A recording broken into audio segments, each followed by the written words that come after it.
Amin atas lagu tadi.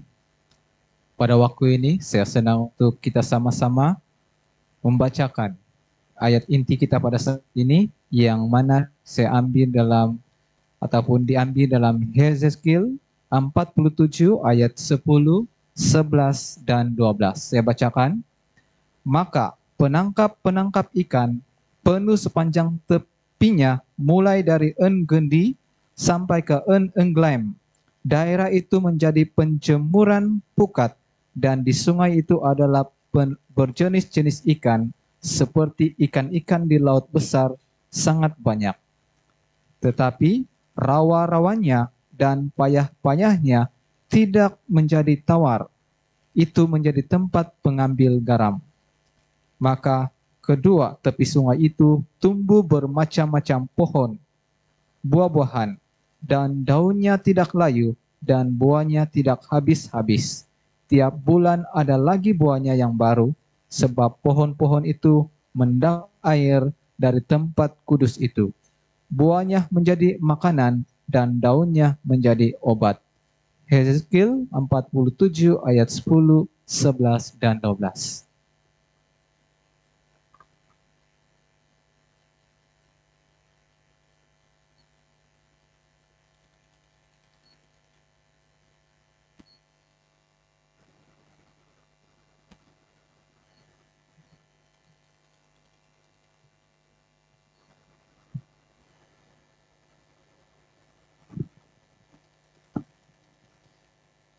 Konsapatan Pastor Ohigak tadaw sabat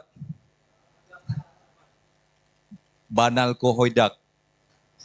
Ako ng kamong ako diko Sitibiano. Kalau salah sikit-sikit tidak apa lah kan. Ya, satu sukacita yang besar dapat bersama. Selalu saya dengar mengenai gereja Parapat, dengar saja. Tetapi hari ini betul-betul masuk gereja ini. Aduh, tidak dapat saya bayangkan begitu gembiranya.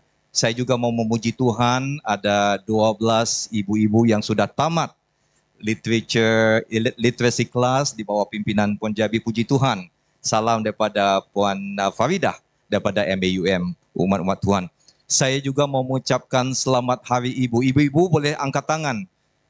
Wow, ramai sekali ibu-ibu. Ya, terima kasih ibu-ibu. Selamat hari ibu. Ya, ini kalau kamu tahu itu adalah gambar ibu saya. Cantik kan? Ya, oleh itu anak dia pun handsome. Ya, walaupun dia sudah meninggal sampai hari ini pun saya masih sangat rindu kepada ibu saya karena dia begitu seorang ibu yang begitu baik. Walau bagaimanapun saya harap anak-anak orang muda jangan lupa kasih sayang ibu itu. Ucap selamat hari ibu bila lepas sabat nanti atau besok. Karena itulah hari istimewa untuk mereka. Ya, saya kalau ada sesuatu yang saya boleh putar kembali kalau dia masih hidup, walaupun saya percaya saya akan bertemu dengan dia bila Yesus datang. Sebenarnya karena saya tidak dapat tinggal dengan dia karena tugas-tugas melayani Tuhan, alangkah kalau dapat saya ubah waktu itu, saya mau luangkan lebih waktu dengan ibu saya kalau dia masih hidup. Selalu waktu saya mesyuarat atau khotbah, dia kadang-kadang WhatsApp saya, tapi saya tidak dapat jawab. Kadang-kadang saya lupa mau balas balik. Kecuali pada suatu hari, saudara-saudara, anak-anak, saya lihat message daripada ibu saya, dia punya ejaan jadi salah-salah. Apa kabar jadi adu-adu. Dan rupanya tidak lama selepas itu, dia semakin kesehatannya makin lemah dan didapati ada ketumbuhan di otak dia. Dan selepas itu dia pun tidak lama selepas itu dia meninggal, saudara-saudara. Tetapi saya berdoa, sementara ibu-ibu yang masih hidup di sini, anak-anak yang masih ada ibu, luangkan waktu dan sayangilah ibu kamu dengan sungguh-sungguh, saudara-saudara. Belum lama saya akan masuk khotbah sebentar ya pastor, tapi saya mau kongsi pengalaman yang mengubah hidup saya sebagai seorang pendeta. Bulan Maret yang lalu saya melawat negara yang jauh daripada sini, yaitu pun negara Afrika, yaitu Kenya dan Ethiopia. Kamu tahu kan negara itu di Afrika? Siapa pernah ke Afrika? Angkat tangan. Ada beberapa. Mungkin satu hari nanti. Ya saudara-saudara, saya diberi kesempatan 2 minggu di Afrika. Dan di Kenya, yaitu di kawasan Afrika Timur, kamu tahu, kita ada lebih 5 juta, hampir 6 juta Seventh-day Adventist di divisi Timur Afrika. Wow, puji Tuhan kan, semangat mereka itu. Jadi contohnya di satu, dan selepas khotbah di satu gereja di Ethiopia, orang muda ini mengatakan, pastor, saya tergerak untuk melayani Tuhan dan mau menjadi pendeta. Itulah sukacita yang begitu besar selepas khotbahtian pada hari itu. Dan siapa dapat teka siapa orang ini? Nama dia ada kan? Hakainda Hichilema. Seorang master guide kan? Tapi master guide ini adalah presiden negara Zambia. Macam Anwar Ibrahim kan, Perdana Menteri kita. Tapi ini adalah presiden negara itu. Dia juga mengambil kesempatan pastor untuk menamatkan semua syarat-syarat untuk menjadi master guide. Walaupun sibuk sebagai perdana, sebagai presiden negara. Dan di negara Zambia ada lebih 1 juta Seventh-day Adventist. Jadi setiap 20 orang, 1 Adventist. Oke, di negara Papua New Guinea, di bawah 7 orang, 1 Adventist. Papua New Guinea juga Perdana Menterinya Adventist. Jamaika, Perdana Menterinya juga Adventist. Jadi kita memulakan pimpinan juga di negara untuk memberi sokongan kepada kita, saudara-saudara. Kita tahu waktu sudah singkat, tapi sebelum itu mari kita berdoa. Bapa di sorga, Tuhan mengurangi hamba-Mu Tuhan. Biarlah kami didekatkan si Yesus, umat-umat indah di gereja Parapat. Biar mereka membuka hati mereka pada sabat ini. Dan kami memuliakan Tuhan. Dalam nama Yesus kami berdoa. Amin. Karena di dalam buku Wahyu bagi 10 ayat 6, kita punya tujuan.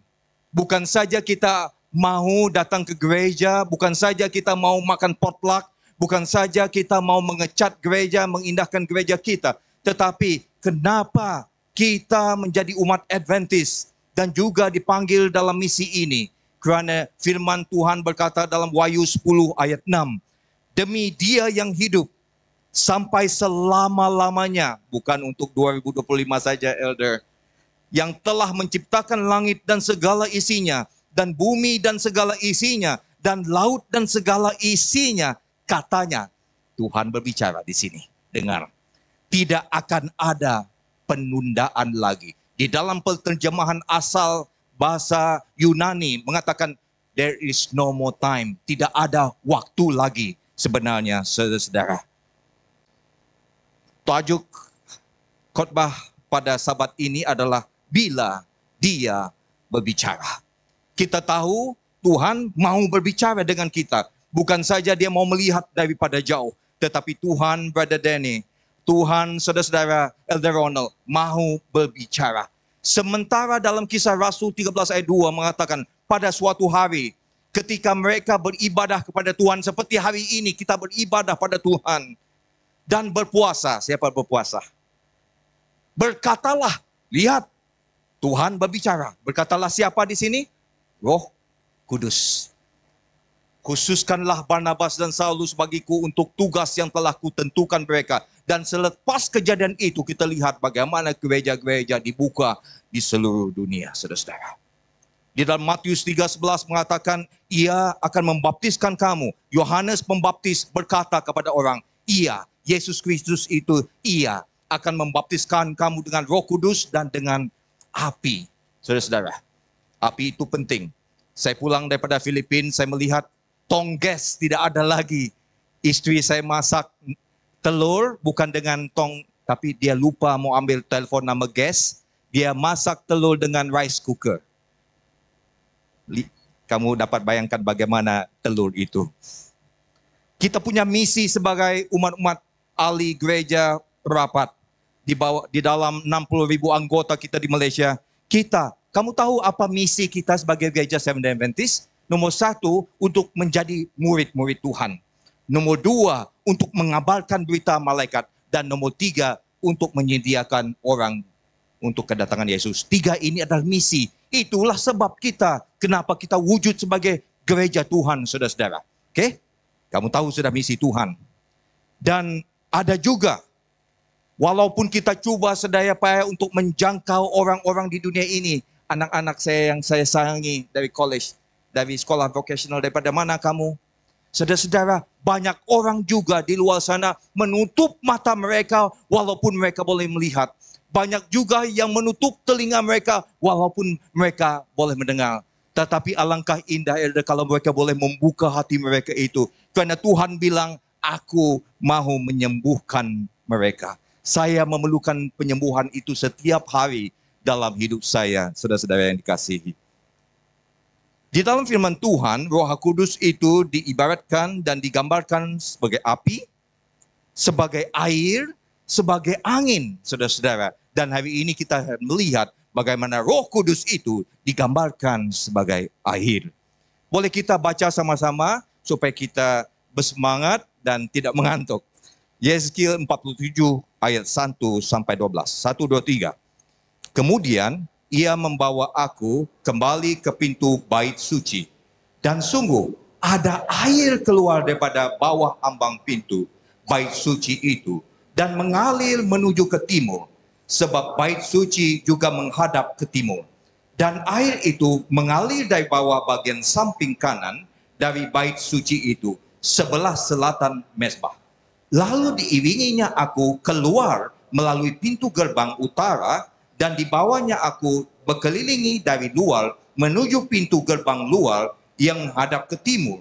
Sungguh air itu membual dari sebelah selatan. Sedang orang itu pergi ke arah timur dan memegang tali pengukur di tangannya. Ia mengukur 1000 hasta dan menyuruh aku masuk dalam air itu. Maka dalamnya sampai di pergelangan kaki. Ia mengukur 1000 hasta lagi dan menyuruh aku masuk sekali lagi dalam air itu. Sekarang sudah sampai di lutut. Kemudian ia mengukur 1000 hasta lagi dan menyuruh aku ketiga kalinya masuk ke dalam air itu. Sekarang sudah sampai di pinggang. Sekali lagi ia mengukur 1000 hasta lagi. Sekarang air itu sudah menjadi sungai, di mana aku tidak dapat berjalan lagi. Sebab air itu sudah meninggi sehingga orang dapat berenang. Suatu sungai yang tidak dapat diseberangi lagi. Lalu ia berkata kepadaku, Sudahkah engkau lihat, hai anak manusia? Kemudian ia membawa aku kembali menyusul tepi sungai. Dalam perjalanan pulang, sungguh sepanjang tepi sungai itu ada amat banyak pohon di sebelah sini dan di sebelah sana. Ia berkata kepadaku, sungai ini mengalir menuju wilayah timur dan menurun ke Araba Yordan dan bermuara di Laut Asin. Air yang mengandung banyak garam dan air itu menjadi tawar manis. Sehingga kemana saja sungai itu mengalir, segala makhluk hidup yang berkeriapan di sana akan hidup. Ikan-ikan akan menjadi sangat banyak. Sebab kemana saja air itu sampai, air laut di situ menjadi tawar. Dan kemana saja sungai itu mengalir, semuanya di sana hidup. Maka penangkap-penangkap ikan penuh sepanjang tepinya, mulai daripada En Gedi sampai En Eglaim. Daerah itu menjadi penjemuran pukat, dan di sungai itu ada berjenis-jenis ikan, seperti ikan-ikan di laut besar, sangat banyak.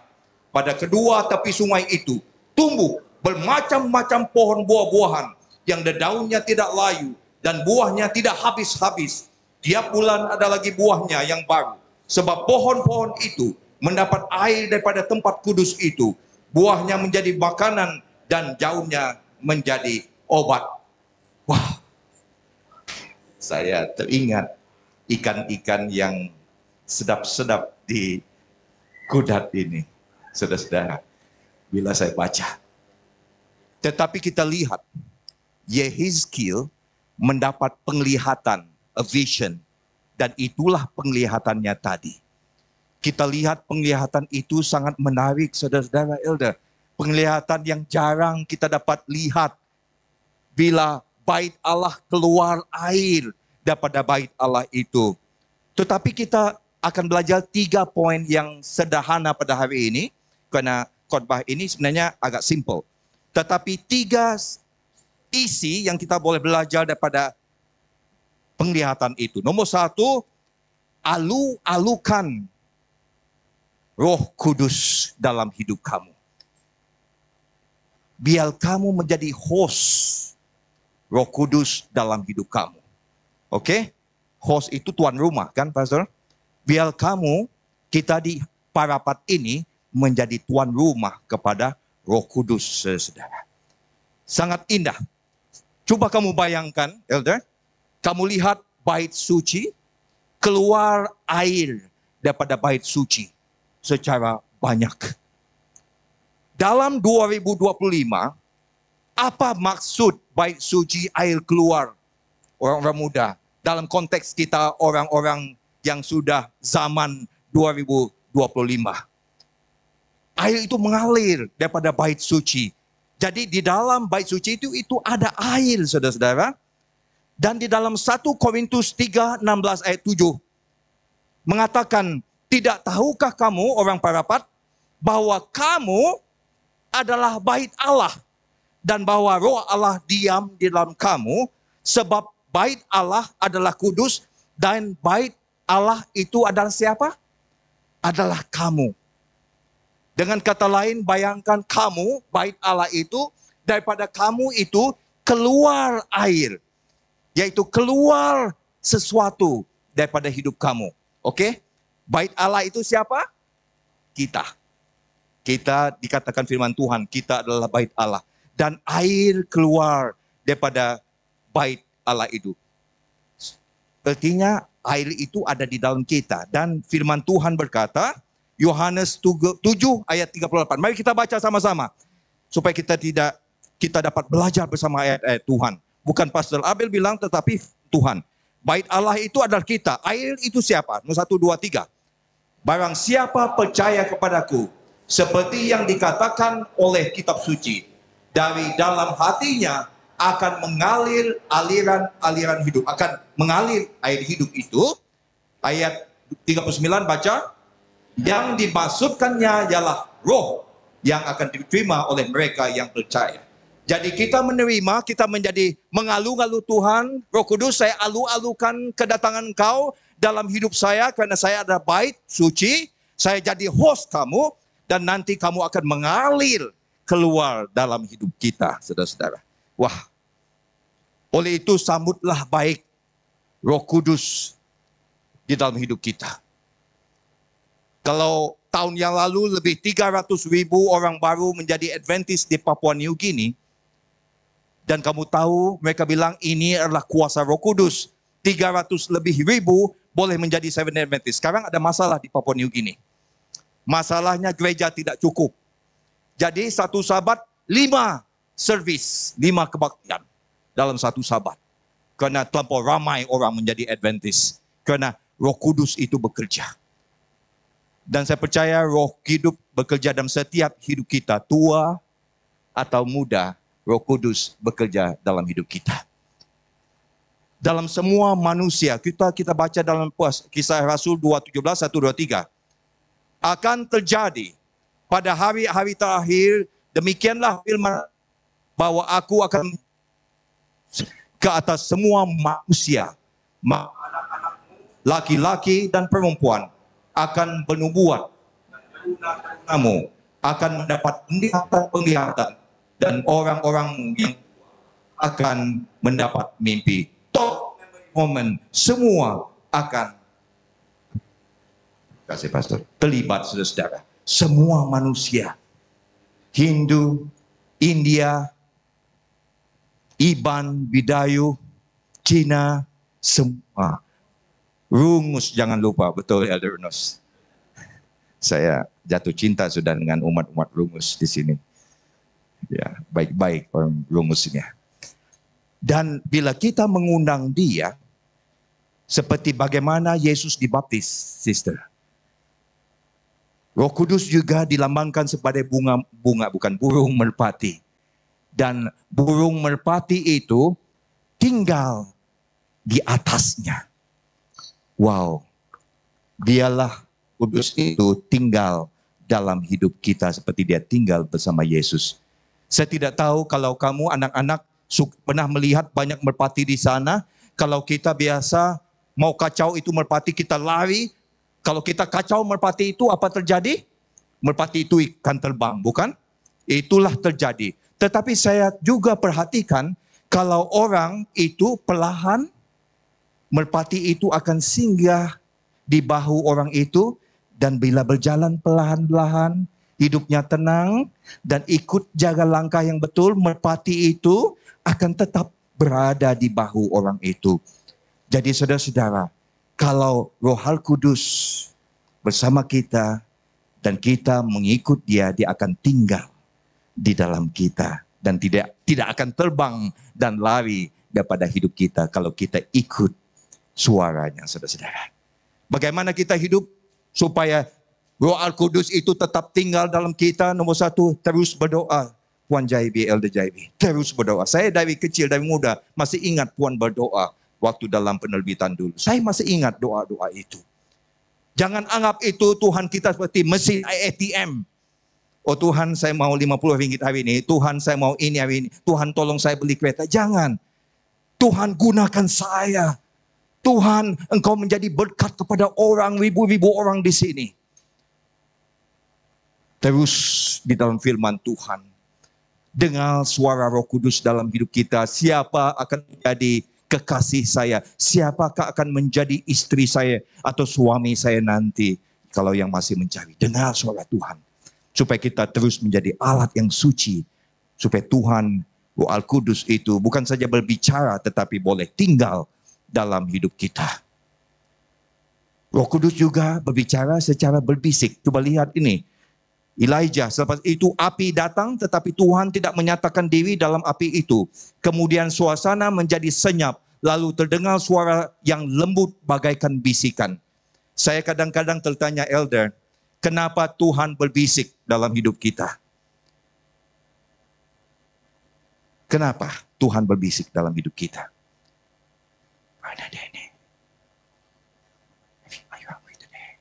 Dapat dengar? Tidak dapat? Dekat sikit. Dekat.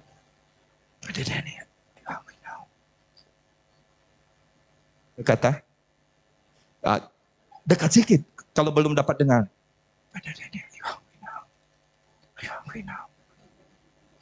Dekat.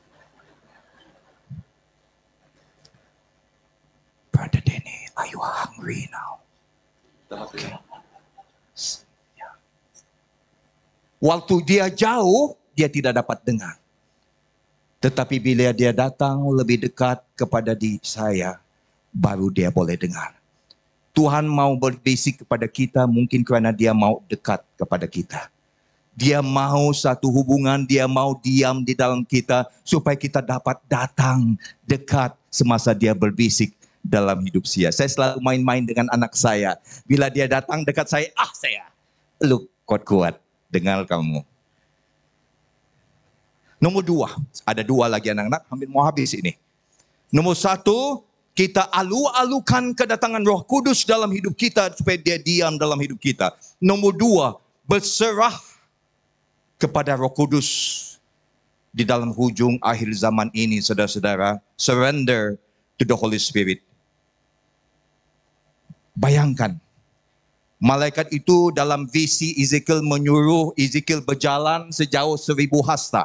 Nah, kalau kamu tahu, 1 hasta ini sekitar saya punya siku sampai saya punya hujung tangan ini sekitar 45 cm. Itu 1 hasta. 1000 hasta sekitar 450 meter. Jadi mereka berjalan di sungai sejauh 450 meter. Bila berjalan sampai pergelangan kaki. Masih muda. Masih awal dalam hidupnya sebagai umat Tuhan. Masih baru belajar, masih pergelangan kaki. Tetapi bila berjalan dengan lebih jauh, dikatakan di sini berjalan lagi untuk beberapa jauh 1000 hasta, air itu sampai lutut. Nah, pernah coba berjalan di dalam air dengan lutut? Susah ke tidak? Macam susah sikit kan? Bandingkan, ya memang di dalam kadang-kadang dalam hidup ini ada susah sikit juga tentangan. Tetapi kita tetap berjalan lebih dalam di dalam air itu dalam perjalanan hidup kita. Kemudian dikatakan 1000 hasta lagi ke depan dalam hidup kita. Bertumbuh lagi. Sekarang ini sampai pinggang. Pinggang ini belum juga dapat berenang betul-betul. Kadang-kadang susah. Tetapi pinggang ini adalah 50% dalam tubuh kita kan, Pastor? Nah, itu belum cukup. Ada juga umat Kristen ini 50-50. Imannya 50-50, Pastor. Saya sayang juga kadang-kadang Tuhan ini 50%. Tapi kadang-kadang dunia juga. Ada juga, saudara-saudara. Tetapi dikatakan di sini pertumbuhan itu terus sampai satu ketika sudah penuh dan masuk segala-gala hidupnya. Bayangkan masuk sudah tubuh kamu di dalam air sampai kamu boleh menyelam dan berserah segala-galanya pada Tuhan dalam hidup kamu. Saudara-saudara, bukan senang dalam hidup ini di dalam akhir zaman. Belum lama, satu anak di Filipina, saya baru pulang Filipina hari Kamis yang lalu. Baru hari Kamis saya balik dari Filipina untuk mesyuarat pertengahan tahun. Anaknya 5 tahun mengatakan kepada Daddy, Daddy, jangan lagi lah kamu bekerja di luar negara Filipina. Saya rindu dengan kamu. Tetapi Daddy bilang 1 tahun lagi nak, baru saya akan tidak lagi kerja overseas. Oke, mereka hantar Daddy dia ke airport di Filipina. Dan Daddy dia sudah masuk lapangan terbang. Tiba-tiba ada satu kereta, Fortuner. Hati-hati yang ada Fortuner ya. Mungkin dia tersalah pijak. Dia pikir brake, tetapi dia tekan minyak. Sampai langgar 5 tahun itu dan meninggal anak 5 tahun itu. Saudara-saudara, hidup ini sangat tidak tahu apa yang terjadi besok. Tetap saya harap kita bukan saja mempunyai iman yang di tapi pinggang kita, tetapi biarlah sepenuhnya di dalam hidup kita, di dalam air itu untuk berserah mengikuti Tuhan dalam hidup kita untuk selama-lamanya. Dan yang terakhir, nomor 1, undang alu-alukan Roh Kudus. Nomor 2, berserah pada Roh Kudus dalam pertumbuhan iman kamu, saudara-saudara yang dikasih. Dan yang terakhir, bawa kehidupan kepada yang di luar sana melalui Roh Kudus. Saya suka mengatakan bagaimana, bayangkan, coba gambarkan ini saudara-saudara, di parapat saya hampir habis ini, bait Allah itu, dan dia sekarang berjalan. Air itu berjalan kepada gurun. Dan dia melihat ada pohon-pohon di tepi di sana, bertumbuh dengan bagus. Dikatakan dia, sungai itu, air itu, Roh Kudus itu melalui kita mengalir, menurun ke Araba Jordan. Araba ini adalah gurun, saya sempat untuk melawat Israel dan Jordan, itulah gurun. Dan air yang mengandung banyak garam, dan air itu menjadi tawar. Jadi dari air, Roh Kudus itu, bila pergi ke kawasan yang masin, menjadi manis dan tawar, tidak masin lagi. Itulah kuasa Roh Kudus bila mengalir dalam hidup-hidup orang di luar sana, saudara-saudara. Semua makhluk yang hidup di sana akan hidup, ikan-ikan akan menjadi sangat banyak, saudara-saudara. Macam di Afrika, jutaan Adventist di sana sekarang. Di South America, banyak Adventist sudah di sana. Semua di sana akan hidup. Inilah gambar sungai mati, Dead Sea. Kalau kamu di sana, saudara, kerana air tidak dapat mengalir, kamu boleh terapung. Kerana air masinnya begitu masin, saudara-saudara. Itulah satu gambaran indah. Pohon-pohon mendapat air, bermacam-macam buah-buahan. Saudara-saudara, kenapa saya kongsikan hal ini pada hari ini untuk kamu di Parapat? Karena saya percaya dengan hati saya, yang Roh Kudus itu bukan saja berbicara tetapi boleh memperbarui hidup kita. Mungkin dulu sebelum Roh Kudus tinggal, sebelum kamu alu-alukan Roh Kudus dalam hidup kamu, kamu seorang pemarah. Kamu seorang yang kadang-kadang mau datang gereja, kadang-kadang tidak. Kalau tidak sibuk baru kamu datang gereja, ada juga begitu. Tetapi bila Roh Kudus itu dialu-alukan kamu itu, hidup kita boleh berubah. Mungkin dulu kamu seorang pemarah terhadap istri kamu. Tetapi bila Roh Kudus itu diam dalam hidup kamu, keluar perkataan yang manis sebagai seorang bapa dan ibu, sebagai pimpinan gereja. Saya tidak jarang saya dapat melihat gereja yang begitu committed elders seperti Parapat ini. Begitu banyak dan ramai elders juga di sini. Jarang. Dan apa yang saya dengar di luar sana mengenai gereja Parapat, saya dapat perhatikan benarlah terjadi di Parapat.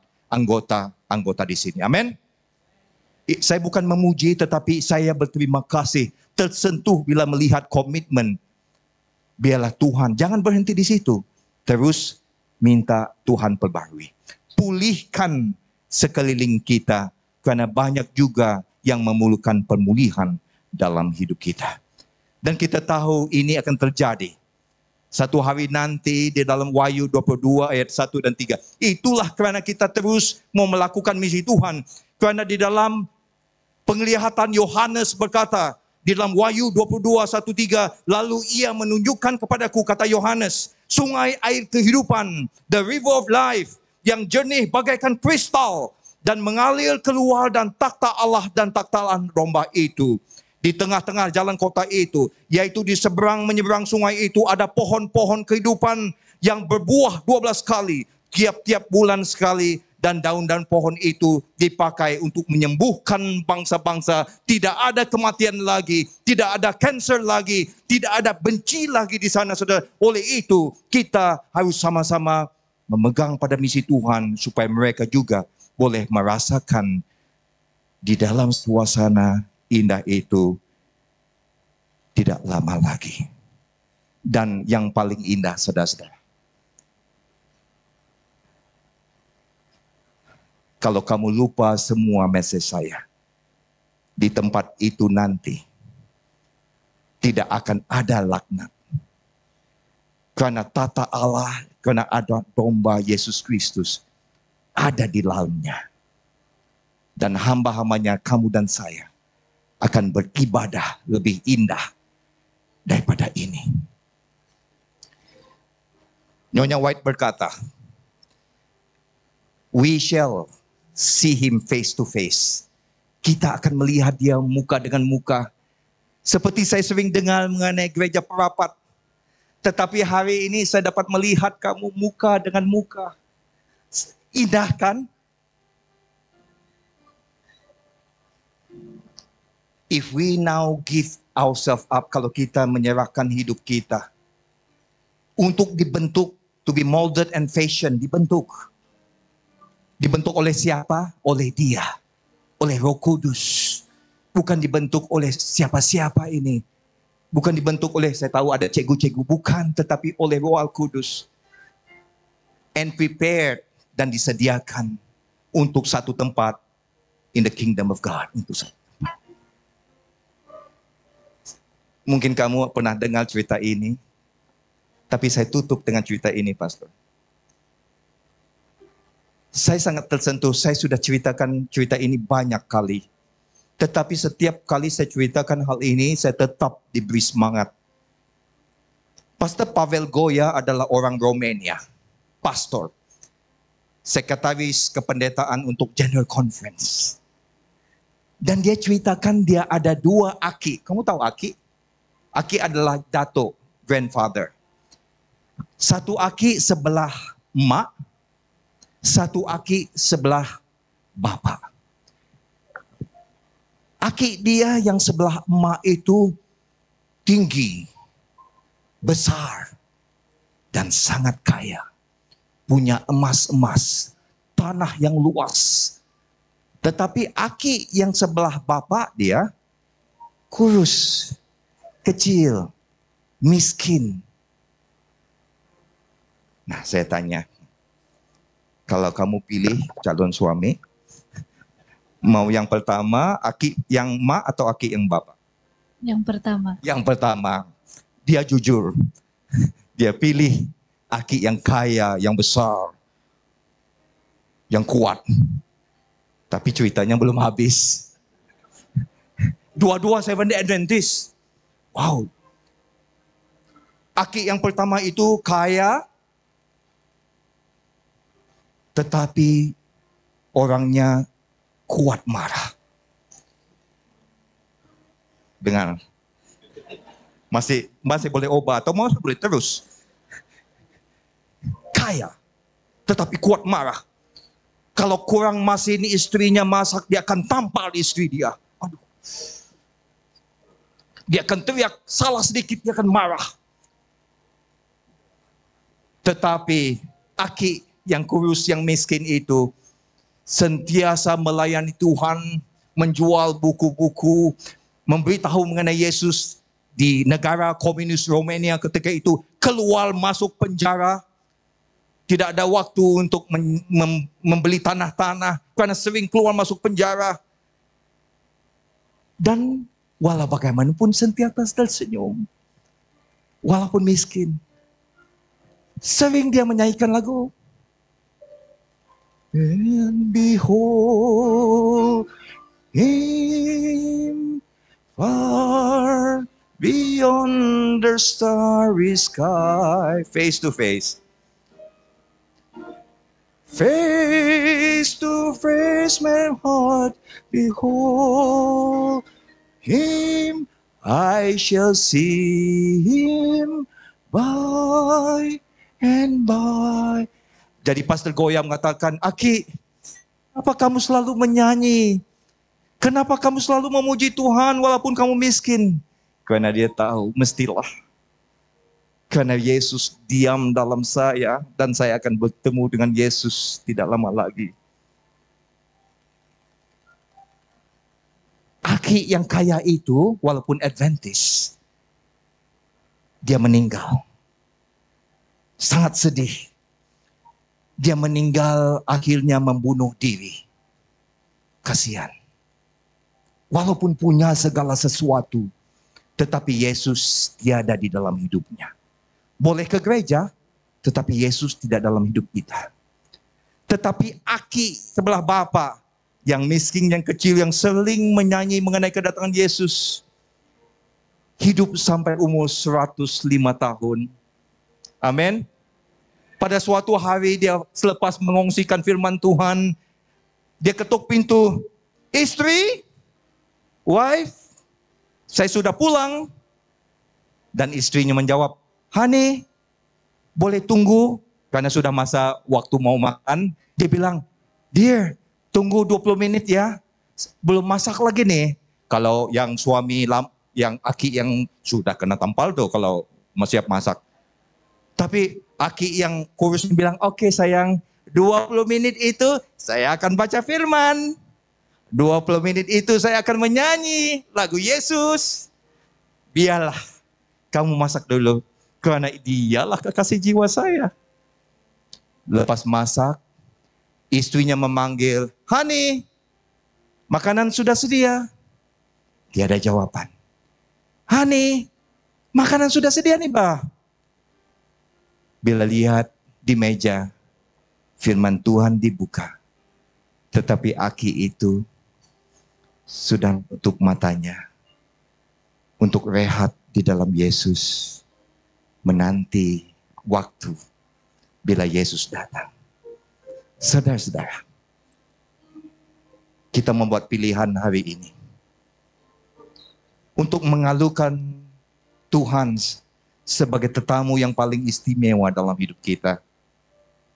Dan untuk bukan saja berserah pada Dia, tetapi melalui kita, bait Allah yang mengeluarkan air itu, membawa kehidupan rohani kepada orang di sekeliling kita. By the way, that's my family. Anak perempuan baju hijau, yang muda. Orang muda selalu tanya, kenapa pastor kamu selalu katakan siapa yang kawin dengan anak kamu akan menjadi sangat diberkati.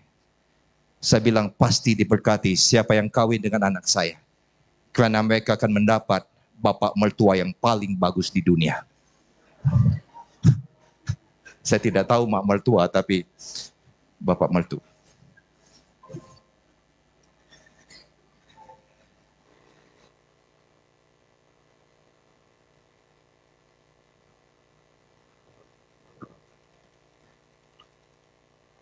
Kedua orang tua saya sudah meninggal.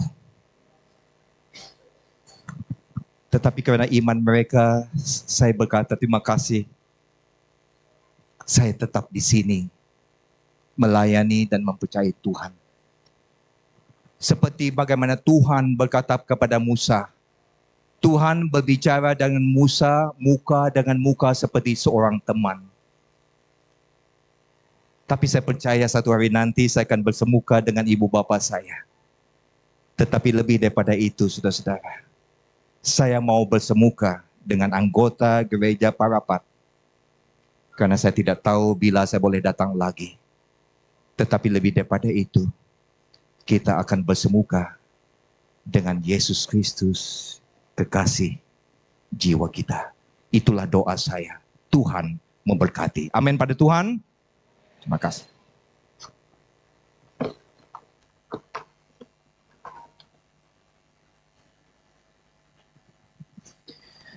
Kita katakan amin. Satu pelajaran yang sangat indah mengingatkan kepada kita bahwa Tuhan Yesus senantiasa menunggu kita untuk datang kepada Dia. 3 poin yang sudah kita lihat sebentar tadi adalah cara bagaimana kita untuk datang kepada Tuhan. Untuk hidup kita dipimpin dan terus dilindungi oleh tangan Tuhan yang penuh berkuasa. Izinkan Roh Al-Kudus mengubah. Izinkan Roh Al-Kudus memimpin kita setiap masa. Amin. Kita akan menyanyikan lagu penutup yang terdapat di dalam LPMI 244, Muka dengan Muka Nanti. Apabila paparan sudah kelihatan, saya undang semua jemaat untuk berdiri.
Bapa di sorga, biar lagu yang sudah kami nyanyikan itu menjadi nyata dengan kuasa dan rahmat Tuhan. Biarlah kami satu persatu menjadi pohon yang ditanam di tepi aliran sungai dengan air kuasa Roh Kudus, memberikan kami kekuatan untuk memberikan berkat kepada orang lain juga Tuhan. Kami sadar masa itu sudah sangat singkat. Kami tidak tahu apakah akan terjadi pada hari esok. Tetapi sekian hari ini, sebagai warga negara sorga dan duta misi Tuhan, kami mohon Engkau membentuk, mengubah, memberikan kemanisan kalau ada kepahitan dalam hidup kami. Dan pada saat ini, mungkin ada di antara kami di gereja Parapat yang berdiri di hadapan Tuhan, memerlukan kuasa urapan Roh Kudus untuk memberikan kami bukan saja kesembuhan, tetapi memberikan kami hidup baru dan hati baru di dalam Yesus Kristus. Menggantikan hati kami yang keras ini, menggantikan hati kami yang kadang-kadang setengah-setengah ini dengan hati Tuhan Yesus Kristus. Sementara hari ini Tuhan kami mau menyerahkan segala-galanya ke tangan Engkau. Biarlah sementara kami nanti, iman kami menjadi lebih kuat dibanding semalam, dan iman kami besok menjadi lebih kuat daripada hari ini. Biar kami dipenuhi dengan shalom di sorga, karena Engkau memberi kepada setiap kami. Oh Tuhan, Satu hari nanti kami akan bertemu dengan Yesus muka dengan muka. Momen yang paling indah. Siapkan kami Tuhan. Terima kasih. Janji kuasai ulang hidup. Tuhan, segalanya di dalam hidup kami.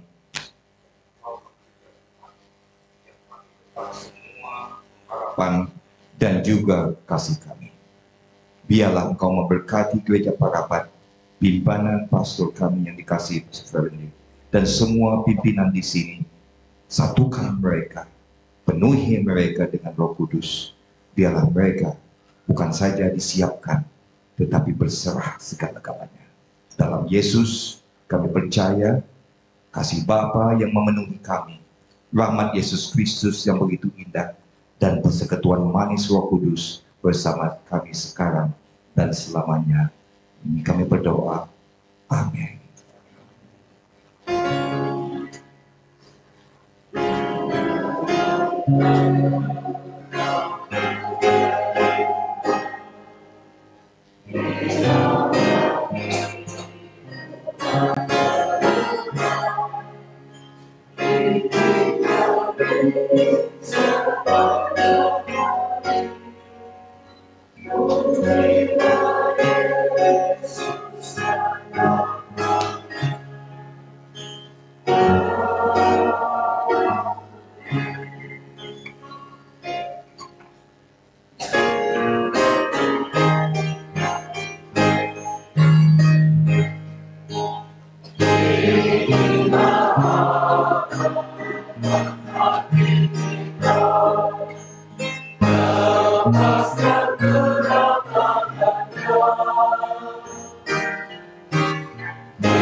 God.